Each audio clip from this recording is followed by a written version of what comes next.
All right. I think things are working. Hey, if you guys can hear and see us, give us a thumbs up in chat. That's how we know, because as amazing as technology is these days, it's still it's still hard to know if things are working. You know what I'm saying? Guys, give a big welcome to our good friend Bernd. Thank you so much for being here, man. Yeah, thanks for having me. Yeah, I have been a fan of your channel for a very long time. Um, and yeah, I think I learned a lot of advanced fusion stuff from you, stuff with map controls and green screen and all of that stuff. And the thing that I love is how much you kind of go into those details, like just about one node. You know, having like a 40-minute deep dive on one node. I'm just like, oh, finally somebody's doing something like this. So that's been really great, man. Yeah. It's not always killing the audience metrics on YouTube, I think, but it's I always dive into the stuff that interests me and that I mean I'm kind of detail oriented, so I I want to learn something new myself when I make a tutorial, and Yeah. so that's then the outcome, I guess. Oh man. Well, for anybody who hasn't seen your channel and knows about you and that kind of thing, can you give us a little intro to who you are, what you do, that kind of thing? Yeah, so I started with basically fusion compositing some years ago. First as a hobby, did some video editing, found a green screen, didn't know what to do, how it usually starts. Uh-huh. Um, and that was, I think, about the time when Blackmagic Design acquired Fusion, and when it first came out for free. It was kind of like the obvious choice for a hobby tool, right? So it was Fusion standalone at that time. Mm-hmm. And yeah, then I thought that's really cool. So, and I like the techie stuff. So I have a background in mathematics. So it's kind of feels intuitive to me. I've done a little bit of programming. And so that kind of stuff resonates. And at the same time, when I started learning it, there weren't many really nice tutorials out there. I'm not sure when you started, maybe you already had something, but maybe not yet in Fusion, probably. Mm. Um, because it was before it was integrated in Resolve. Um, Yeah, that's pretty much when I started getting into it, when it yeah, entered so Resolve. so at this point there were like some old DVDs put up on the internet and some stuff like that, and Crazy. um, overall I felt that there could be a space to put some tutorials and some more modern training courses, and Mm. that's kind of at the same time there were some personal reasons why I wanted to leave my previous job and wanted to do something on my own and try something different. And it kind of all came together that I said, okay, let's see if I can build a Fusion training course and is somebody interested. And that was my first Fusion 9 training course, which many people were interested in. And then from there, I improved it over time and added more Resolve. And then when it was integrated, I had to look into Resolve as well, of course. And now I have a Resolve color grading course as well and Mm. some things around. But Fusion and especially Fusion compositing is kind of where I went deepest. Yeah, and I do Yeah. some freelance work in that area as well. And yeah, from time to time. Wow. That's awesome. So you started in Fusion and then went into Resolve. Yeah, exactly. That's interesting because I'm kind of the opposite of that. Um, that's interesting.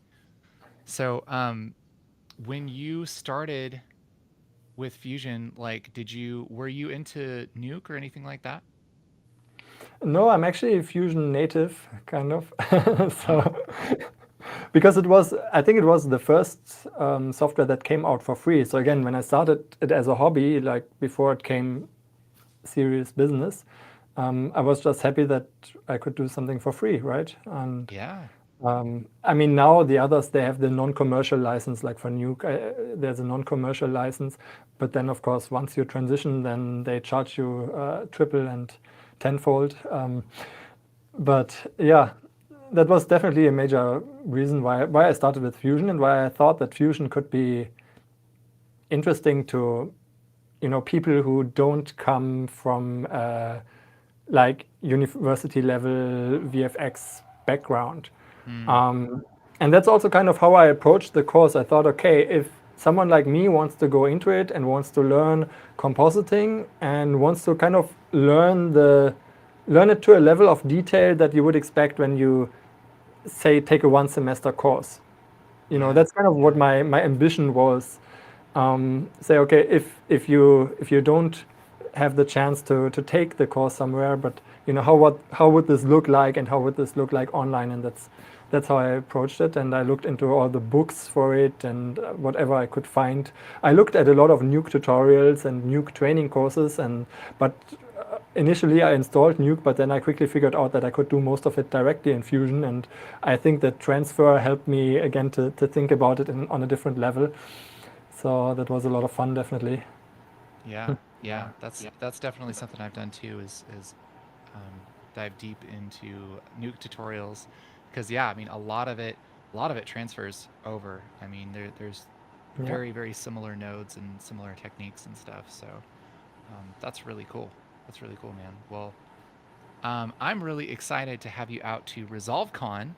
Um, Yes. yeah, so your first time being part of ResolveCon. It's not, we haven't had ResolveCon forever, um, but really great to have you and kind of rounding out um, some fusion wisdom here. So very, very excited to have you out and have you all the way to Portland, Oregon. That's crazy. Have you been to Oregon before? No, Oh man, I've been on the East Coast, but no. yeah. Um, well, yeah, it's fun. We're gonna have a good time, man, and I'm excited Yeah, because we get to hang out in real life, and just nerd out for 3 full days. Oh, baby. yeah, and I'm excited about the people you're getting. I mean, I know some of them already in person, and others via their tutorials and the Black Magic training stuff, and Hmm. mixing light and whatever places we hang out, right? so Yeah, yeah. so It's it's a it's a good good group. to meet in person and not just online. Yeah. Yep. So, if you haven't checked out ResolveCon, we are doing a in-person event that's 3 days long. It's in Portland, Oregon, and it has all kinds of amazing teachers for Resolve, including those you see on screen here, as well as Jason, who's in the chat, and a bunch of other people that you probably know if you've been around the YouTube education sphere for Resolve, and very, very excited to hang out. And we're going to have presentations. We're going to have them streamed live on my YouTube channel.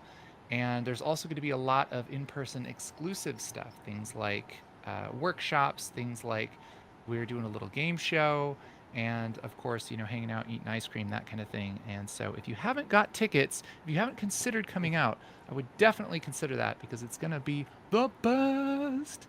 So excited. So excited. So, Yeah, what me are you too, going to be definitely. doing at ResolveCon? I think we'll do the live session on green screen. So I Hmm. still have to plan the session, but I've done a lot of green screen on my YouTube tutorial, and I think we'll just do a 1 hour round trip with a few good tips and something for everyone to get started, and some advanced tips for those who really want to dive in deeper. That's probably a good mix. And I hear I'll be doing a workshop as well, and I think we'll just have to decide what we do in there, but it'll be fusion oriented. Yeah. Yeah. Very, very exciting. Um, Man, yeah. So, I mean, if you guys want to learn fusion, you want to take a deeper look, man, we're, we're gonna have Bernd there. We're gonna have Patrick, and it's just so excited to jump in. And I've been diving pretty deep into fusion myself, so I'm excited to nerd Yes, out with you indeed. guys and just go crazy. So yeah, very cool. Well, I hear that you have some stuff that you want to show us here, and give us a little demo, little tips of some stuff you've been working on in Fusion. Yeah, if you like, we can fire up fusion and something. And actually, I did something slightly crazy before we started this call this afternoon, and thought I'll just open it up and then we'll see if we can go from crazy to something more moderate. Um, but I always wanted to play around with some of the external AI tools. I mean, I've used the AI tools in Fusion, like the Magic Mask, and I did tutorials on that. And the new relighting thing is I think, a lot of fun. But now I wanted to push it a little bit. Let me share my screen and you can see how far I got with pushing things probably over the limit. So let me know if my screen is... it's not coming yet, I believe. There it Are you is. seeing my screen? Yes, I can see it. You are seeing my screen. And this particular shot, many of you may have seen before because it's from the Blackmagic design training curriculum, from the color course specifically. And I was working on this like in the last month, and that's why I saw this shot over and over again. And at some point I thought I want to change this shot, so let me play it and let me show you how I changed it. And that's how I changed it. So I just replaced the background. And as you can imagine, that's a quite drastic change because the background is like super bright and glowy and so on, and the original is like rather dark, and there are a lot of changes due to these pillars and the different lights and so on, which will not really match, right? And you won't expect it to be perfect. I just, you know, in the spirit of pushing it over the limit, I just wanted to see how far I can take it. Oh, yeah. And this is the Fusion comp for this. We don't need to dive into every node of this today. We can do a little bit today, but let me maybe give you a rough idea of what I did. So up here, let me zoom in a little bit. So up here we have the original shot. And so this part here, I just took a 3D camera track from it, which I'm using to track the camera on the background. And up, where is it? Somewhere lost is my, here. Yeah, sorry. I didn't clean up completely before the start. Up here is from a Runway ML powered automatic green screen. And this is just the free version, which is why there's the green background. In the Pro version, you can export it with Alpha Channel and can get a ProRes export and so on. But you know, I just wanted to play around with it and test it, so I just went for the free solution, which is also limited in resolution, as you can see. So, but that's okay. It's enough to figure out how much it can do, and I compared it a bit what the Magic Mask can do and that kind of stuff, right? And I mean, just to give you an idea. Real quick, for people who don't know, what's Runway ML? So that's an online tool which can, among other things, do an AI-powered or machine learning-powered extraction. And I don't know all the things that it can do, but that's one of the famous things that it can do, I think. You can do a bit of video editing in there as well and some other things. I wouldn't use it for that if you have Resolve, right? But you can use it to get masks quickly, like the same way you can do it with a person mask or object mask, either in the color page or in Fusion, which comes with Resolve Studio. So if you look at it, you see that, well, the edges aren't really super great, right? So in the advertisement, you always see, oh, we don't need green screen anymore. We can just use machine learning. Well, that's not really the case, at least not yet. It's getting better if you look like at clothes and things with like straight edges. Yeah, it's starting to get useful. If you look at hands and if you have fast movement, if you have motion blur, faces, hair, and so on, you're certainly starting to see problems. Sure. You know, but nonetheless, it's a great preview solution, or a great, if you just need a garbage mask or so, I could imagine running it just for that purpose. You know, if you have 10 green screen shots and you just need first a preview and then later you refine it, but need some quick garbage mask or so, or if you just make something for social media or something and don't need the highest accuracy. I think we're kind of there already with today's tools. So again, I couldn't get it as good with the Resolve internal magic mask. That's why I used this. Because the free version is giving me the green screen, I'm keying it out, right? But that's pretty much it here. And then, so like from here onwards, we have the foreground actor. And then the background, I wanted to play more with AI tools and went to the Microsoft image, what is it called? Bing Image Creator. This one here. Maybe some of you have played around with it. So you give a prompt and let the AI generate some images. And I, well, first wanted some futuristic city or something, which gave like crap results, which I couldn't use. And I think this was an attempt to get a spaceship. Well, yeah, there's spaceships, but it didn't really help me for the shot here. And then finally, I just stopped playing and used one of these. I'm sure you can refine it further. Yeah. It's also not, it's not perfect, right? I don't really like the reflections, and yeah, it's a bit, yeah, AI image generation is always giving you a nice idea. I think for concept art, it's starting to get useful. And then if you look at the details, there are usually some problems. And again, the resolution is rather low, at least with the free options. Anyhow, enough to play around, right? Sure. So I used this and put it on an image plane. Here it is. And displaced it a bit in 3D. I tried to use the depth map, which looks like this, which is kind of useless for the windows because it's kind of destroying the windows. So I fixed it a bit with a gradient. Yeah. So, that's the part where I say I'm going a little bit crazy here. Anyhow, so I ended up with just a slight deformation here. Yeah. Yeah. Doesn't really replace a 3D model, but for a little bit of parallax, if you just do a slight side-by-side movement like here, why not? Wow. And then this is the camera from the 3D camera tracking. And then this is the 3D output, right, with the camera tracking. Let me just play So this. you tracked the 3D camera from the original shot? Is that Yeah. what you're saying? Okay. Yeah.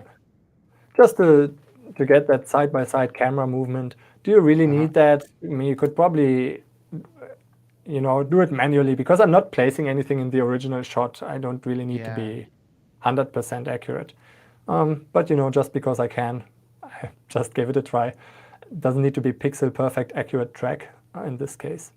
And then because I don't like a lot of this detail, I put a bit of blur on top, and then here comes the actor on top. Nice. Yeah. And I thought if we want to go a little bit deeper, and really depends on you and the people in the chat. Yeah, and for let me know sure. what you want to do. What I would suggest is what I could do is just remove all this is basically color correction. I could just remove this and rebuild those steps, because even if you don't do AI crazy stuff and depth maps and all that stuff, I think getting a few tips around how do I composite any foreground with any background, that comes whether you do green screen or whether you work with 3D models. I don't know, are there any 3D artists in the chat, just for curiosity? Yeah, somebody was talking about Blender, talking about 3D workflow and putting Blender renders into Fusion composites and that kind of So thing. there are. Okay, so let's simplify this. I will just group this together here and just call this entire thing here simply foreground. And this entire thing here I just simply call background. So for anybody who is, for example, doing green screen, also, it doesn't need to be complicated. It can also be easy. And then let me just remove all this and see where we are at a starting point, and let's see how far we can bring this in a few minutes. Again, we don't expect a perfect result because it's just too extreme, the kind of relighting we need to do, the kind of changes we need to do. It's just too extreme. But nonetheless, if I have something like this, which is, not matching, not really looking good, right? This guy doesn't look at all like being in this place. So where do I start? And I think similar to color correction, you probably want to start like with the biggest changes first and with the biggest problems. And in this case, I find that the like the lighting, the color is far off. So I'll bring in this case, let me start from the foreground, and I'll keep the background as it is and just put a color corrector here in the foreground. And So whenever I have a question that I get a lot, and I'm wondering your thoughts on this. So Sure. you're color correcting the foreground here. What's the advantage of doing that in Fusion versus like splitting this out into two clips, like the foreground and the background, and doing it with like the color page? You can do that, but you have to be more careful, and you have more things that happen in different places. So when I do the corrections in Fusion, I mean, the color correction is not the only thing that I do as part of the compositing, right? Mm. So I probably want to do things on the edges. I might add stuff like blurs, or I might add grain on top. And I mean, I consider all of that part of the compositing. I might also go back and fix something on the key again. And Sure. well, first of all, it's nice to have everything in one place. So you judge the final result, but then you can go back and say, okay, maybe this needs to be slightly brighter, and then it falls in together again. But the other thing is, if you do certain compositing tasks again on top of the grade, or certain tasks that you should do on top, if you go to the color page, then you really have to start doing compositing in the color page. Or you're working with masks, and then you get into more trickery with the edges. So for example, one common thing for the color page is just to take the mask out, right? Take a separate media out, and just use this for the mask. And then just bring like the alpha mask into the color page and use this to change something, right? But the mask has semi-transparent edge pixels.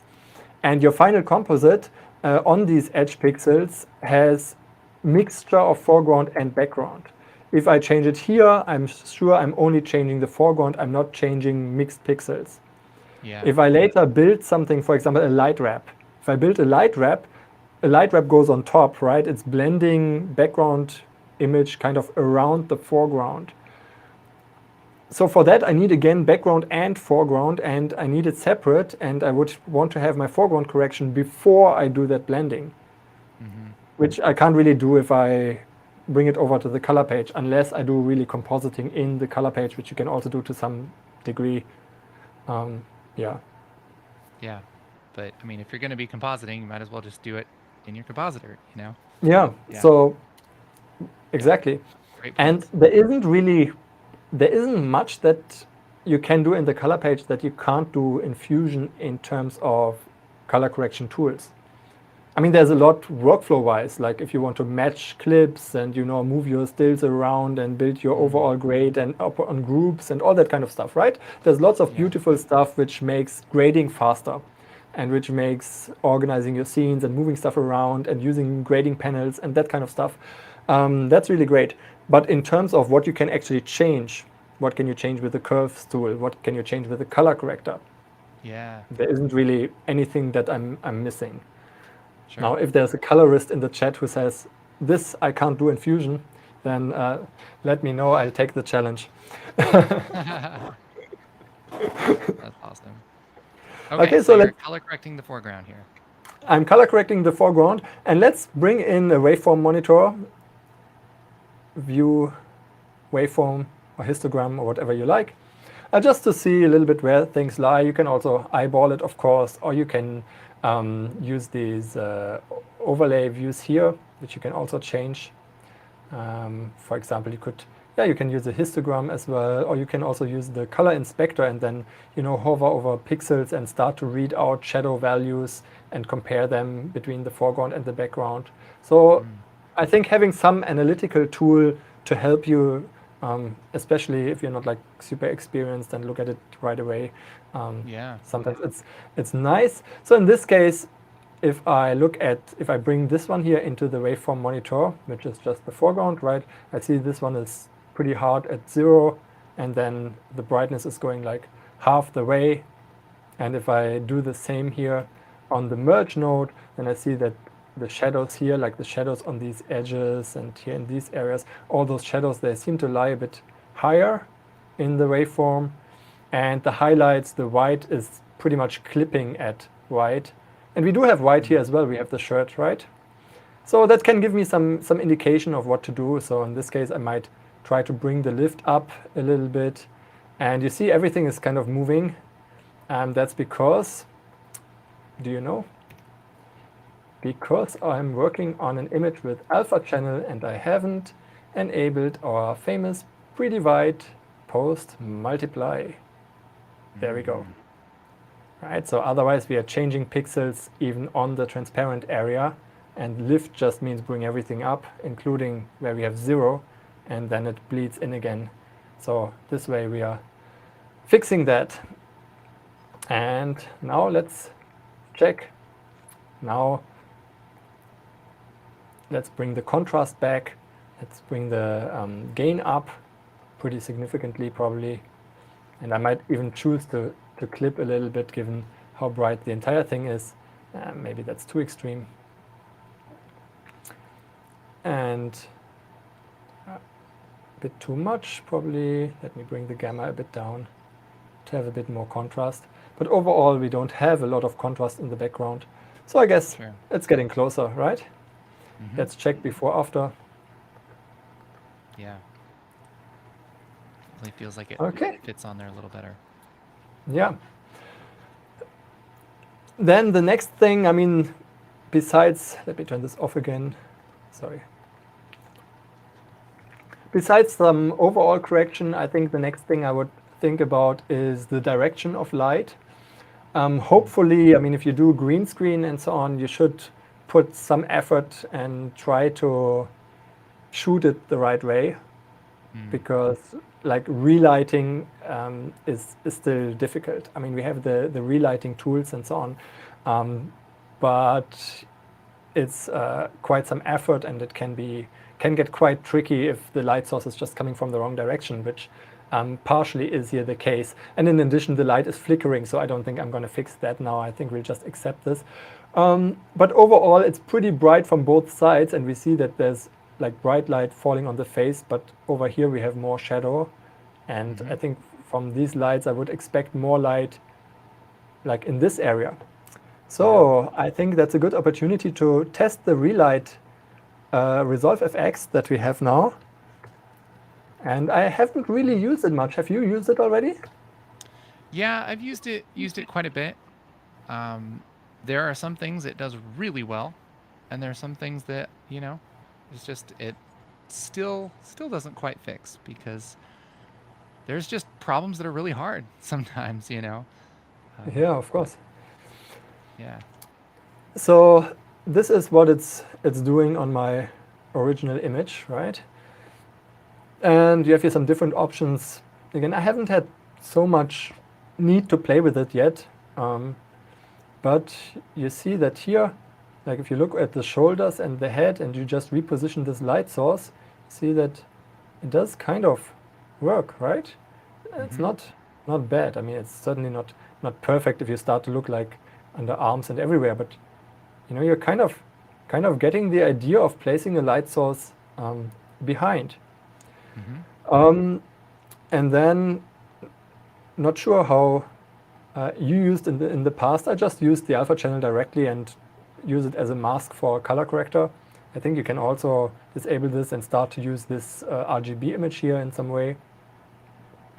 But I think using this alpha matte is already certainly one way of doing it, and you can refine it further. But let's just keep it that way and just use another color corrector, or if it's something simple, usually I just use the brightness and contrast, just fewer controls to confuse me. Just attach it as a mask, and let's bring the gain a bit up and see if we can, and of course again pre-divide post multiply, and see if we can see like some local change. It's a bit too strong, right? It's doing a bit too much in all areas. Let's see what if we use a directional light? I think that's perhaps more what we need. Yeah. I think now we can see a more local effect.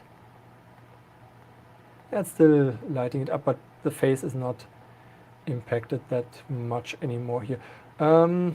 Is this? Ah, no, there's another mistake. I'm not using the alpha channel yet. Haha. Let me bring in a bitmap to restrict myself to the alpha channel. And set this, I just use one of the color channels. They're all the same here, right? It's a black and white image. So now I have an alpha channel. And now let's try this again. Yeah, now we see that we are not lighting up the entire image, but here the back and the shoulders, like what we are capturing here with the relight. So if this is not working, and it may very well not work in some cases, then you're back to building masks, and of course you can combine this with masks, maybe mask off the lower area or whatever. Oh yeah.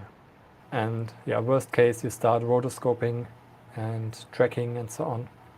And then that's then the reason why lighting on set probably works better than lighting in post, right?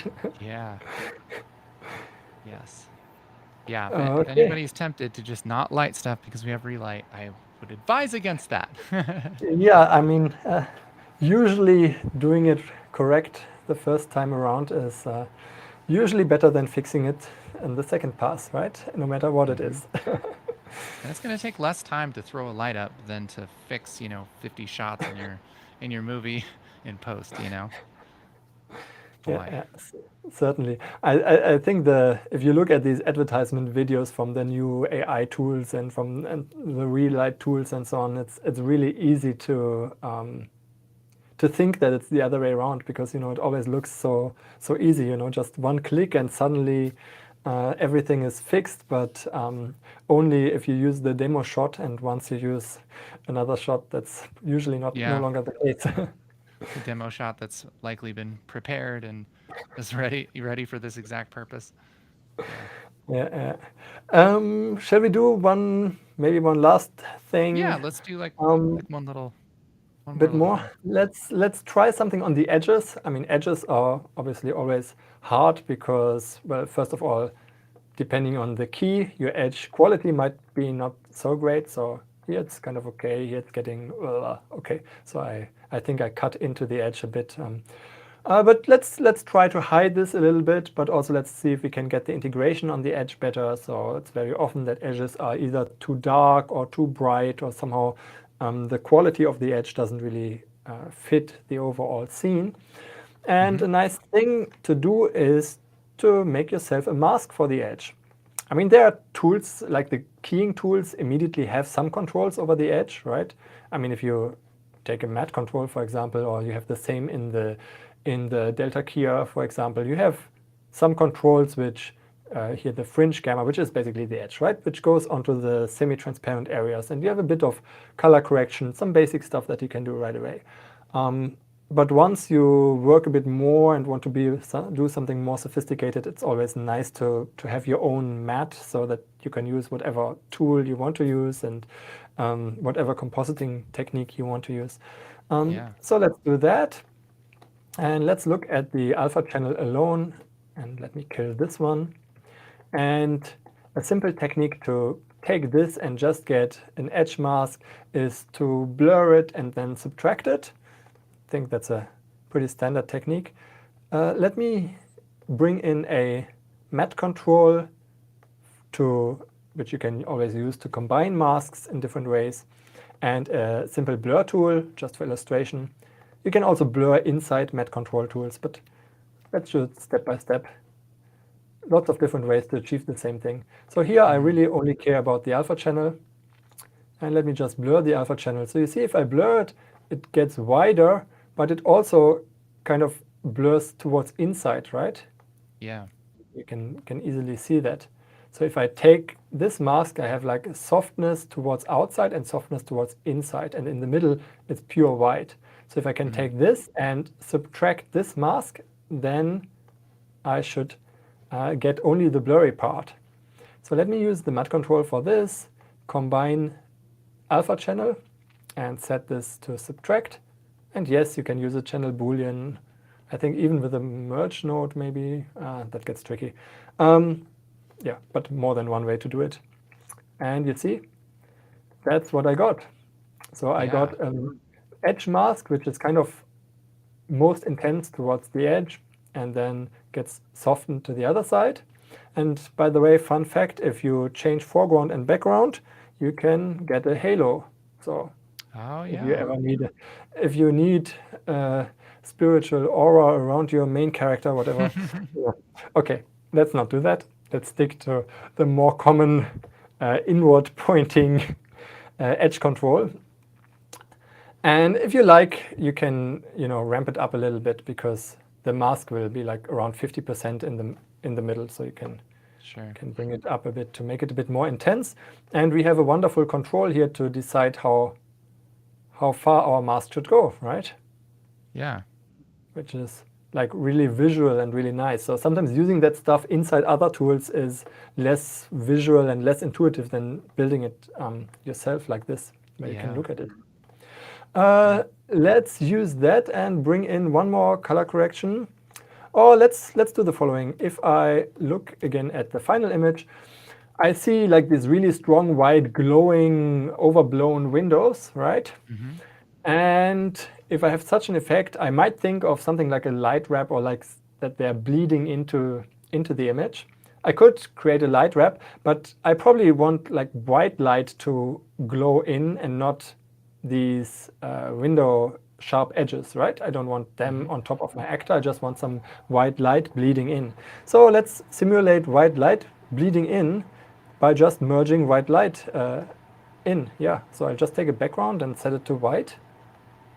Here we have a white background, plain white, nothing special. Mm-hmm. Let me merge this one over and limit this background by the edge mask that I just created. And this is just pure white, right? Yeah. Let me check. Something went wrong with the image dimensions. Why is that? Because I haven't changed my auto resolution, or the timeline resolution is higher. Let me reduce that.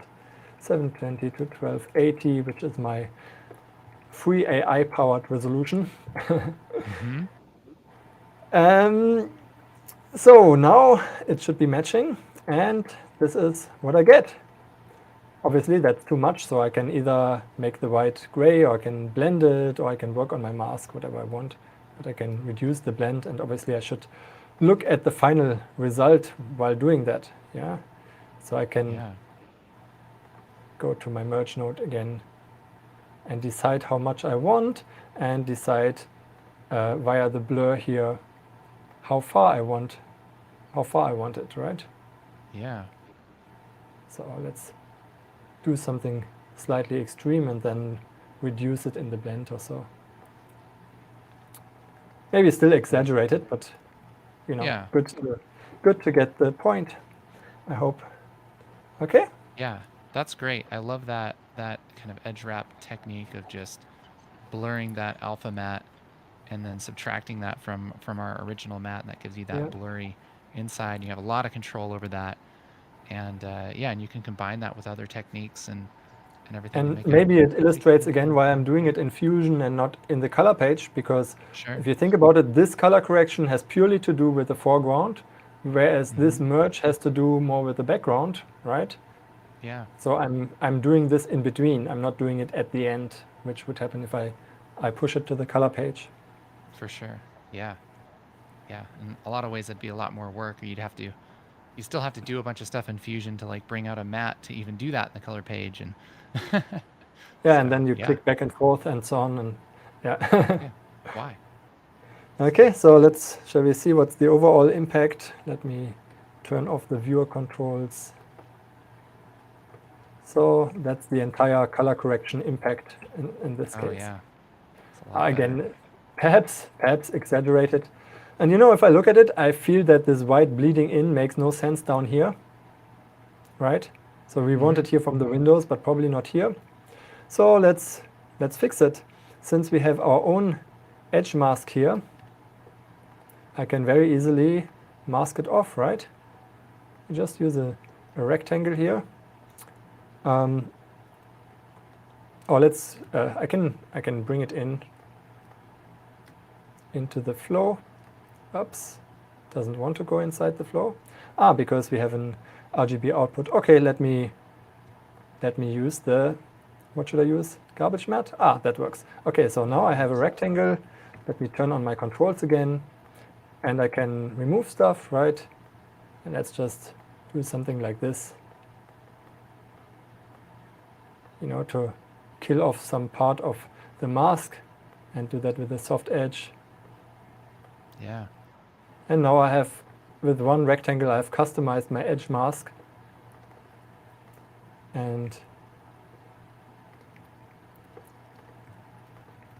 let's see what the difference is. Yeah. Yeah. So I have restricted my light wrap or light glow, bleeding, whatever we call it, to just some area of the picture. Awesome. Okay. Yeah. I haven't looked at the chat at all. Yeah. How are people doing with this kind of I think stuff? people have been transfixed, man. There's not a lot of questions. That's really interesting techniques, man. I'm excited to dive into more of this at ResolveCon, and thank you for showing us this little experiment and walking us through some of that. That's so cool. Yeah, so I think it was some playful stuff with the AI that's maybe not 100% production ready, Sure. and then some more serious stuff that I would do in commercial projects as well, right? Yeah. Yeah. Crazy.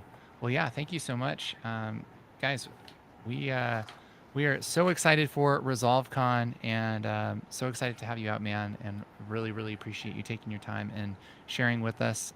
If people want to check out your channel and your things online, where do they go?